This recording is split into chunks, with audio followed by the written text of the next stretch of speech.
introduce you folks to Betsy, who will be facilitating today's session. Betsy's been with us for about 2 years now, and she's the president of the Leadership Circle and Full Circle Group. As you will see very momentarily, Betsy is passionate. She's got extremely high energy and very, very creative in her ideas. So we're really, really, really pleased to have her join us as the organization. Her goal, like all of ours, is to support you in building a practice, and we want to do everything we can to be as easy to work with as possible. And so with that, I'd like to welcome you to the session. I'm going to pass it over to Betsy. Great, thanks, Mike. And I am going to go on video here. So my video will go live in a minute. Hi, everyone. I am joining you from my home office in Minnesota today. We are having a really nice warm day here in Minnesota, and we actually think it's going to get up about 35 degrees Fahrenheit. So for us, that feels pretty good this time of year. So thanks again for joining us. I'm really looking forward to the session. Before we get started, though, I want to show you guys something that I think is really fun. We, next week, are launching our book, Mastering Leadership, and on Cyber Monday, and throughout next week, actually, we will be live on the Times Square board. And so this is the picture of what it will look like, and we are really excited about it. I thought I'd share it with you guys today because we had quite a bit of fun sending this out last week. So if you follow us on Facebook or LinkedIn, you'll get to see the real one, not just the mock-up. So thanks again. And there are my adorable children in the background, who if you've met me, you've heard a lot about. So today we'll go through a little bit about group sessions. I stick real tight to the time. If you've got questions, you can go ahead and raise your hand. So we'll go through a couple of agendas that we have for session and then lots of different activities. At the end of this, Doug is going to be sending you a booklet that has even more ideas than what we'll cover today. So this is a fun session with one of my favorite topics, group sessions. So I want to start, of course, with our purpose. And it seems to me, particularly in the last week, our purpose is something that I have held even closer. And it's to really look globally in nature, but act locally in the spirit of evolving the conscious practice of leadership. Now, all of you are familiar with that, but I think I've said 4 or 5 times just in the last day, remember, it's the conscious practice. What we're going to talk about in group sessions today helps us to connect with clients in a big way in terms of expanding their conscious practice. And all of that in effort to steward the planet and awaken us all to our inherent unity. No other time than right now does that seem to be really applicable. So I want us to start there because we like to start everything there. And when we start there, we know we're acting on mission and acting on purpose. When we begin conversations in group sessions, we also like to connect leadership effectiveness to business results. Most of the time when we bring a group together, we know in general what they're looking for, in general what their results are. But what we always know is that those results are something that matter to them most. So the context in which all of our development occurs, all the leadership work that we do and that you do is all around creating outcomes that matter to us most. And that can vary depending on who you're working with. If you're working on a C-level team, that can be organizational results. If you're working with an organization, it could be how many people they're serving. If you're working with a group of people that are going through a leadership development process, it could be expanding their range in terms of their adult development and their own leadership. So whatever that is, that leadership context is really important as we get started and jump in with any group. One of the questions we're often asked about group sessions is, what does it look like? So particularly from people who do, 1 or 2 coaching relationships at a time, sometimes we hear, what does the group session actually look like? How do I look and see that's a problem or something I can help an organization with? So here's a couple things to keep in mind. Number 1, an intact team that's not being effective. You might be hearing about poor results, infighting, competition, or even just stagnant baseline results of an intact team. That can be at any level. That could be at the C level, that could be at a department level, it could be at a division level, but any team that's struggling. Additionally, we oftentimes get involved in existing leadership development process. So we've got a year-long leadership program. We bring people in, and we use the Leadership Circle profile tool for them at the beginning of their work, and we follow it all the way through with coaching and other supplemental items. So I think of that as a cohort group or a class group. Could be cross-functional teams, people that are working together for the first time, maybe from disparate parts of the organization. A few weeks ago, we had the opportunity to work with an organization. We got to work with the strategy group and the operational group, and it was the first time they had ever come together, and the people who made the strategy actually got to talk with the people that had executed the strategy, and they got to talk about, why did you change this or that, so that next time they work together, the same things don't happen. So that was a really fun one. And then the fourth thing that we often see is a large group coming together for an event. We have a national sales meeting. We have our quarterly business review. We're doing something and we want to bring the entire group together. So those are four of kind of the most common ones. I wanted to share a quote here from Tim Johnpress, and I see that Keith Lewis is on the phone. I don't see that Tim is, but some of you I know probably know Tim. He's just a fantastic practitioner of ours in Houston. And Tim speaks specifically here to group sessions and using the mat. Now, you're going to hear me talk a lot about the mat today. And what the mat is basically the LCP circle, or ME, or LCS, Leadership Culture Survey. And we make it into various sizes to be used on the ground. They can be used on the ground. People can walk around them. You can actually see a picture of it here. This is actually in Arizona this last February. So, gosh, and I think, Keith, you were there. You might even be in that picture somewhere. This was at our level 2 certification, the leadership system, and we were using the mat to illustrate several different points. But that's what it looks like, and we've got some pictures later here. If you don't have a mat and you don't want to get one, you can do this in different ways. You can use tape. You can use signs around the room. You can actually have people hold a blank LCS, either LCS or LCP. If you need those, please contact Doug. He can get you all of that. The one thing we ask you not to use is their actual leadership circle profile. And the reason, of course, it has all their data in it, and we wouldn't want you to be in a situation of having them, you know, share their data with everybody because they're walking around trying to kind of have this group feeling. Anyhow, what Tim says is that he actually likes to use the mat prior to doing any debriefing. And he likes people to get the feel for it, you know, work around it, have all different sorts of scenarios. And we'll talk through the scenario he lists here. That's really, I think, a very interesting one and a fun one to see. But it's a great tool and it's really helpful. So today, when I use the word mat, just know that it's interchangeable with an actual mat or any other type of piece that you want to use, whether it be flip charts or tape or signs or whatever. So over in the right-hand corner of my screen here, you can see what the mat looks like. So it just looks like the LCP Manager Edition or Culture Survey. And it's produced in plastic. We also have it in paper if that's more appropriate for what you're doing, and it lays on the ground. So just to give you a visual image. So Cadence in any group session, we always start out with introductions and make sure everyone has an opportunity to know why they're there today. That's the leadership context piece that we were talking about earlier. Doing some sort of icebreaker. If you ever need icebreaker ideas, you can either email Mike or myself. We've got a ton of different ones. As a matter of fact, last time we did the session, Tracy Burke was on the call, and I think she actually might be the practitioner with the most icebreakers up her sleeve. So we've got lots of resources we can help with that regard. But the intent is to get people just loosened up a little bit, and I rarely start a meeting without them.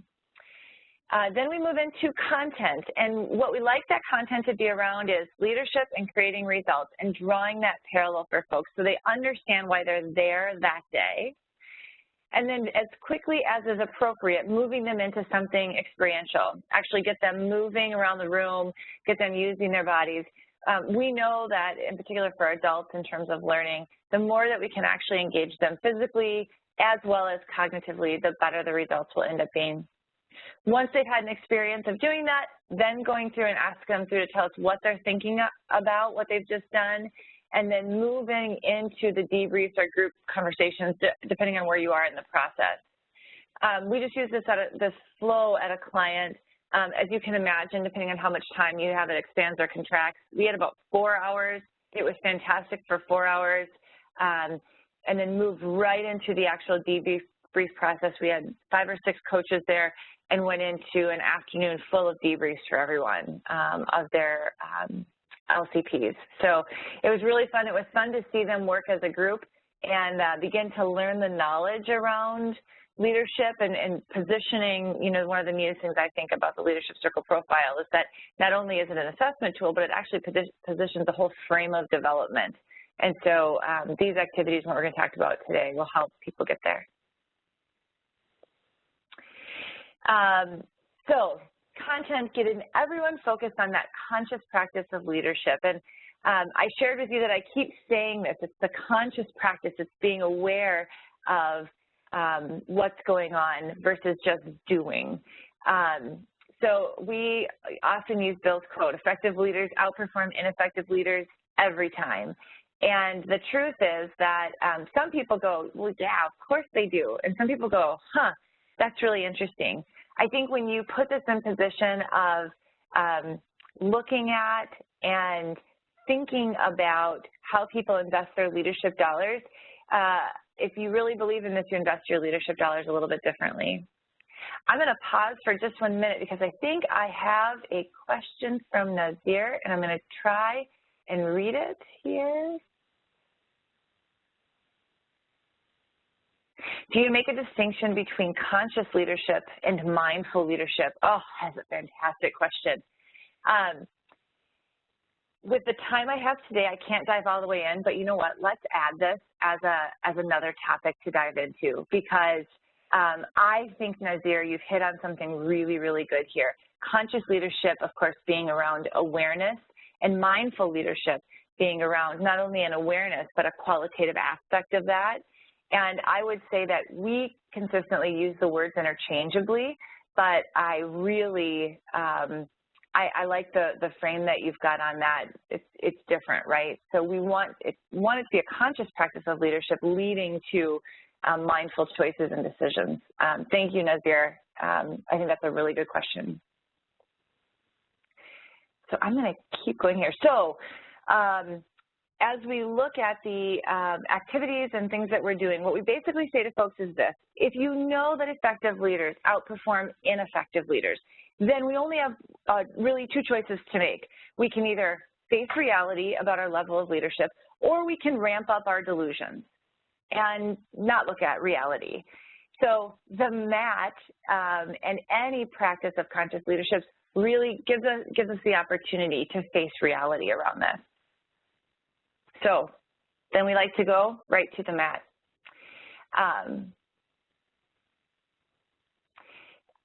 So let's see, okay, here we go on the journey. So this is a really fun way to get the group started, just walking around the mat for the first time. This happens to be a group that I did with 110 people. This is a 40 by 40 size mat. It was absolutely fantastic to use. We were on a huge stage in this big ballroom in Connecticut. It was really amazing. But what we asked them to do was line up around the mat. And so they went around the outside. And if you don't have a mat, again, you could do it with signs. You could do it holding the LCP. And we asked them to just walk around slowly. You can see how these people, you can actually capture in this picture, I think. They're being really thoughtful about where they are. And as they walk, I asked them, how does that part of the mat feel? When you're in passive, how does that feel? When you're in pleasing, how does that feel? When you get up, courageous authenticity, what does that feel like? And I actually have the group walk all the way around, stopping them at parts in between and saying, hey, you know what, pause right here. Can I just get some feedback? How are you all feeling? So they start to get a nice, really good sense of how that entire, the LCP lays out. Then when we're all done, I'll often say, okay, to this side of the group, standing in creative, let's say, tell me how your energy feels in general, get a little bit of feedback from them, and then turn to this side of the group, how does your energy feel in general? And just hold the space for that answer. You don't have to talk about why or anything else, just let them begin to get that experience. That's part one, and we like to call that one the journey. Part two, which is this one is, I think this is my absolute favorite. This one's called Find Your People. And so you say, okay, now that you've walked around the circle, here's what I want you to do.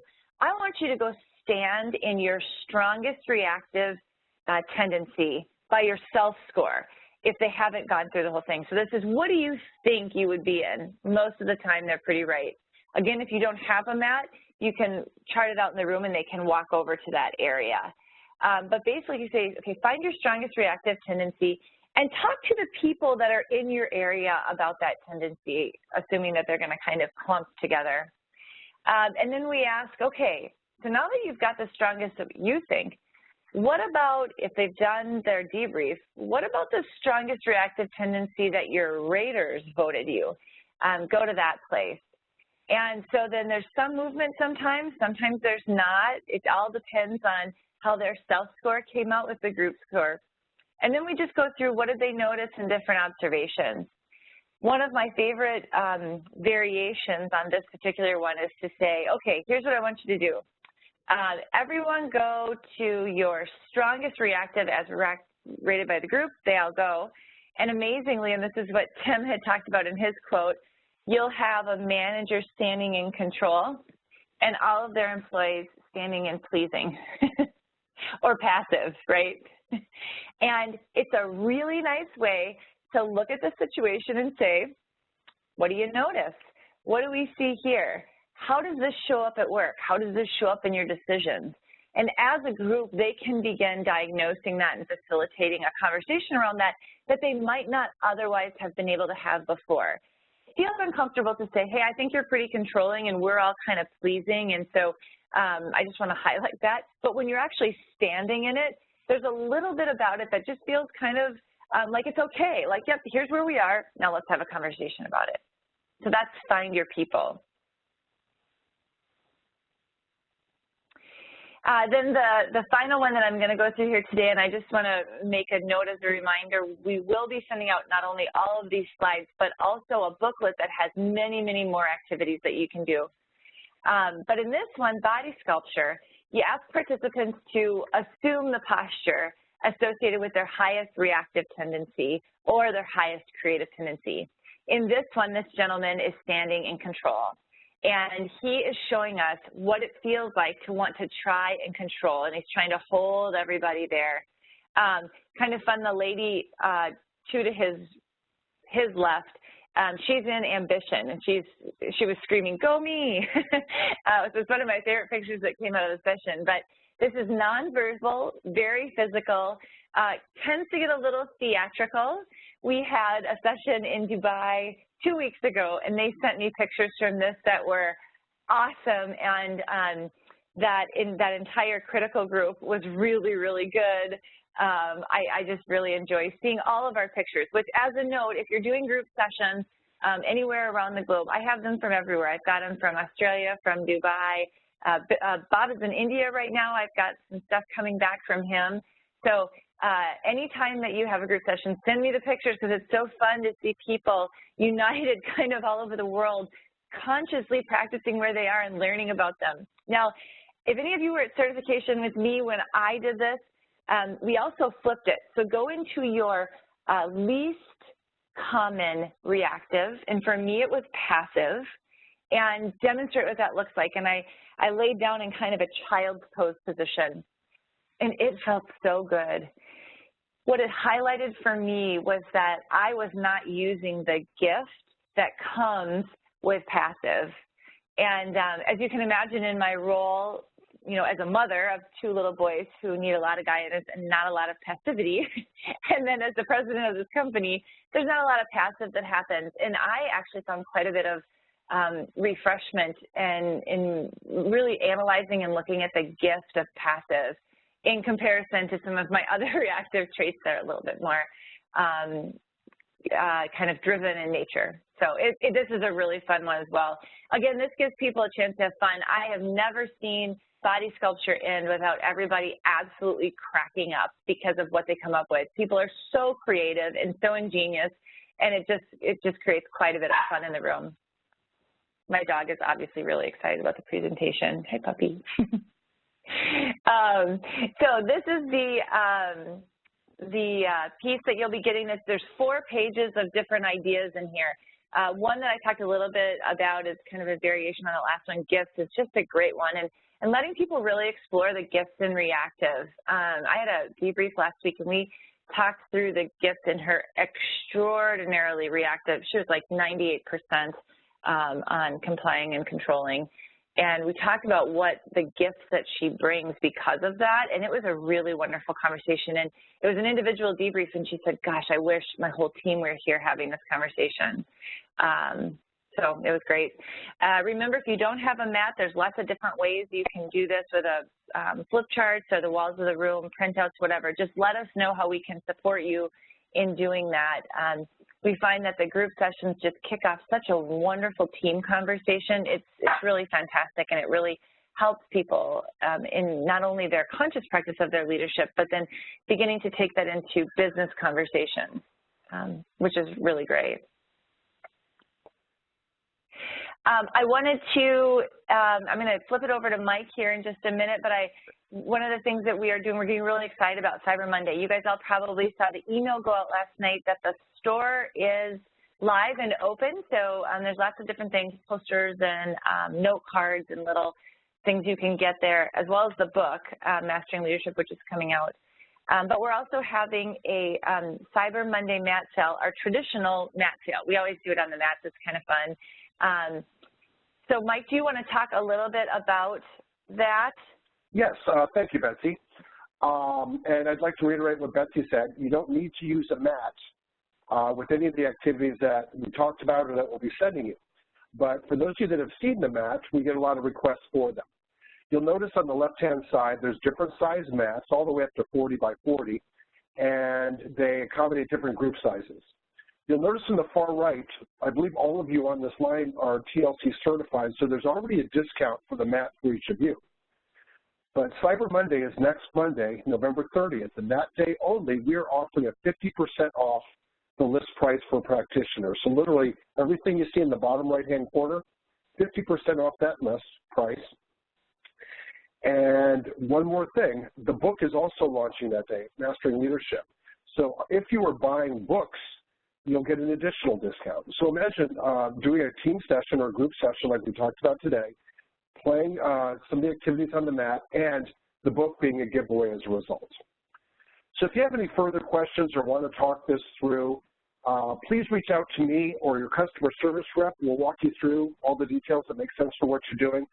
But we just wanted to make this available. Again, Cyber Monday, next Monday. We've got a few minutes left, which is what we had designed to do, so we're going to open it up for some Q&A and some closing comments from Betsy. Thank you all for joining. Thanks, Mike.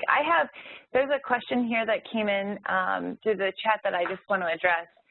Michelle asked, which icebreaker do you like, and can you share one with us today? I will share with you my favorite. This is my standby. It's called paired sharing, and you can do it as many times as you like. I like to do it 3. You ask someone, I'll act like I'm facilitating it. Okay, here's what we're going to do. We're going to take a minute to get to know each other and say hi. So when I say go, I want everyone to go find a partner. Ready, go. And then everyone goes and finds a partner. Before this, I usually teach the hand-raising trick where you raise your hand. If you see anyone raising their hand, they quiet down. So they go with a partner. I say, great, here's what I'm going to ask you to do. I'm going to ask you a question. Partner A gets, you'll get about 30 seconds to answer it. I'm going to yell switch, and then partner B, you have 30 seconds to answer it. And here's how we're going to decide who goes first. The person with the longest thumb, you go first. Then you pause for a minute because they all laugh hysterically about who has the longer thumb, and they're comparing. And then you say, great, here's what I'm going to ask you. Here's the question. Ready? Please tell this person about what you did last weekend. Go. That could be the question. It could be any question. But what I usually like to do is start out with something really easy that people can quickly grab and say, last weekend I went to 6 hockey games and ate Buffalo Wild Wings 4 times because it was the only thing by the hockey rink. And today I'm getting excited for drinking water and eating apples. And then I yell switch, the next person goes. Then they thank that person and go find another partner. Then you ask a different question. And that next question is a little bit more a little bit less kind of floofy and more like, what are the things that you're expecting to get out of today? Or what's your favorite thing about your job? What are the things that challenge you the most in your job? That sort of thing. Then I do it one more time, and the final one I usually say, what's the one thing you're most excited for the day? At the end of each question, I'll group facilitate out each, from the group. Let 3 people willing to share. Oh, you guys went to baseball this weekend. That sounds like so much fun. You guys spent your time at the library and the museum. Oh my gosh, I'm so jealous. So the final one, and then I say, I'm going to hear from everyone. Usually flip chart those answers out, and it's a great way to move from kind of a fun icebreaker thing into, now these are the results we're looking to capture today. So let's go into the agenda, and I can tell you a little bit about the things that we're going to address and not address, because oftentimes, things will come up that really aren't addressable in the session. So that for me is my, hands down favorite icebreaker. If anybody wants that, just shoot Doug a note, and we'll email it to you. I've got it written out because I've shared it so many times. It is not scary, it's easy, nobody, clams up or anything. It's a little quirky when you ask people to, measure their thumbs or whose birthday's first, so it gets them to loosen up a little, and then ultimately helps you transition to the next space really well. So, Michelle, I hope that helps. That's my personal favorite, and I call it paired sharing. Other questions or thoughts?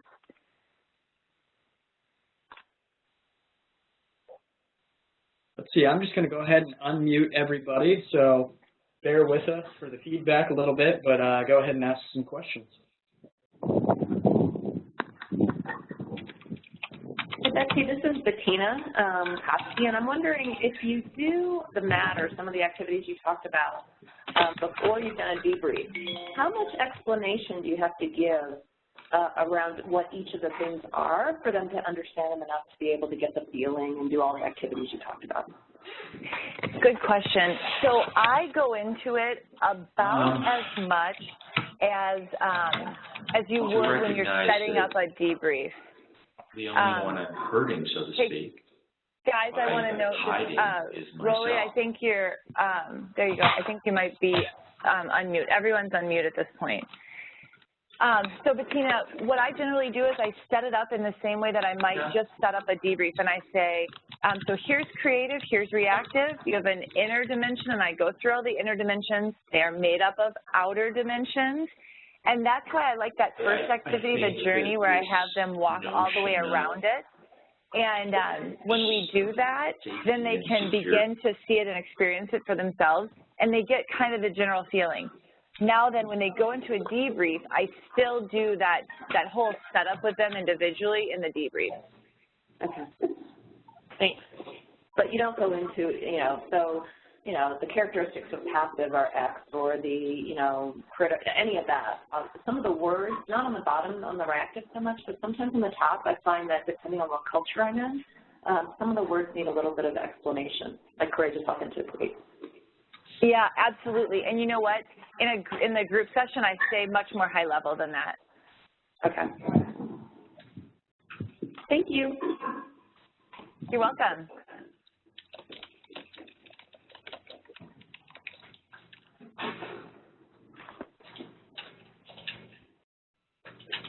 Anyone else?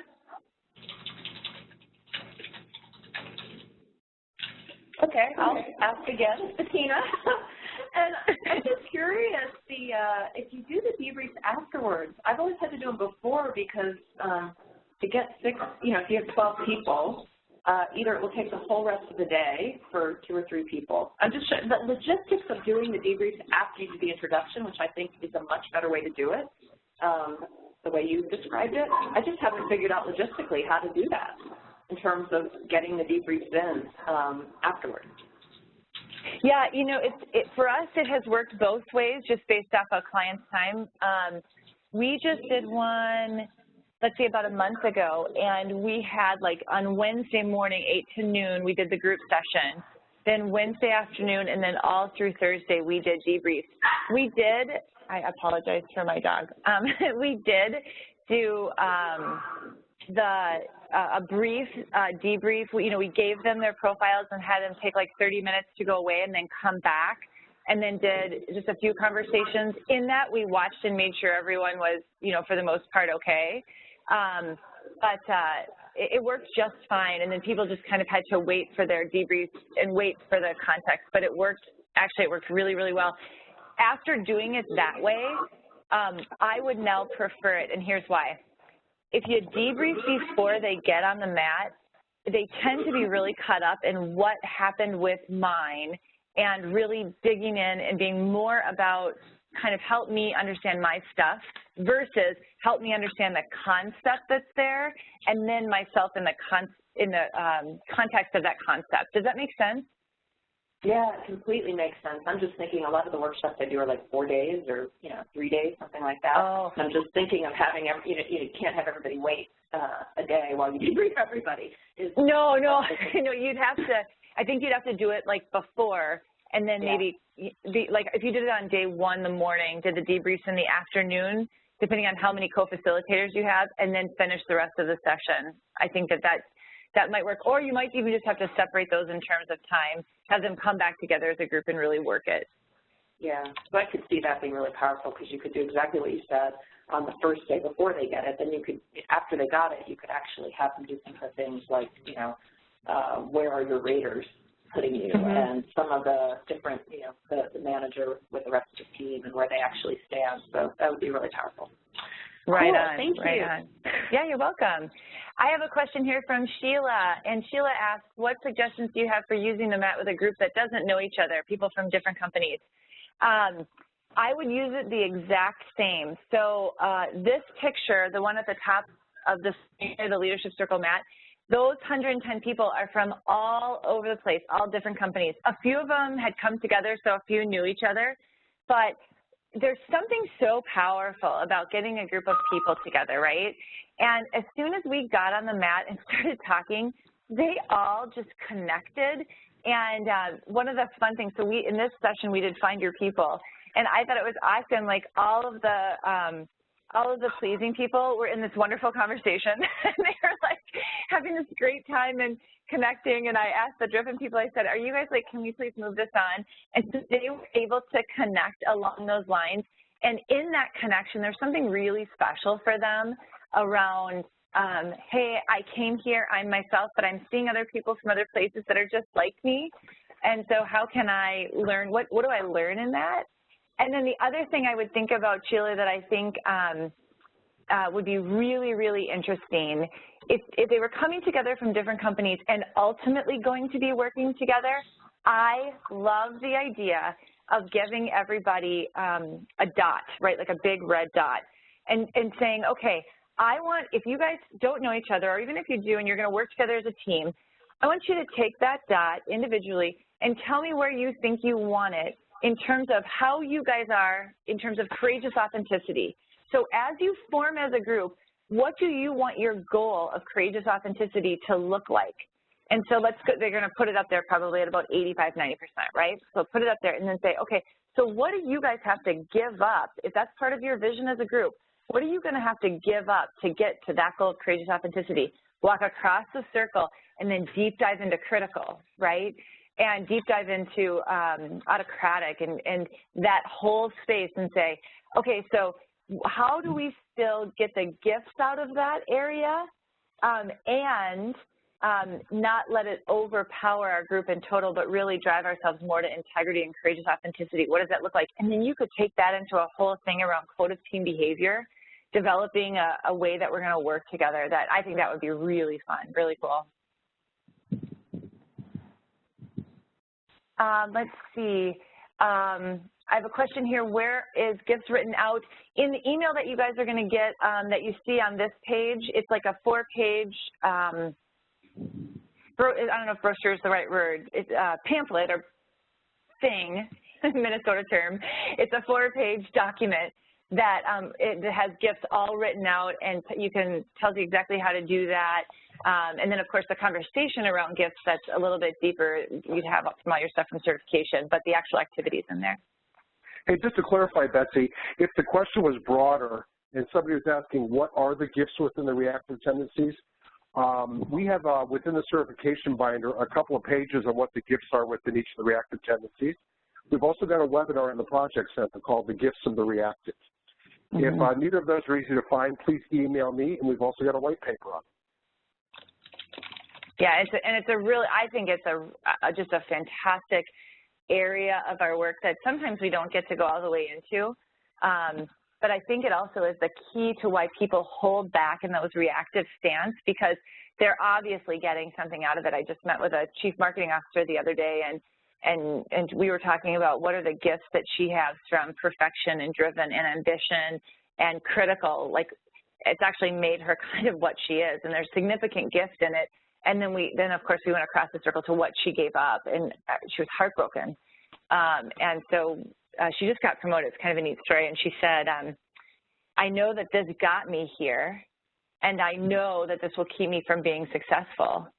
And I have to understand the gift, but how to use it in more of a relational context. I mean, I know this is the work you guys do every day, but every time I hear someone do that, my heart just opens. It feels so good to know that those are the conversations we're creating in the world. Pretty exciting.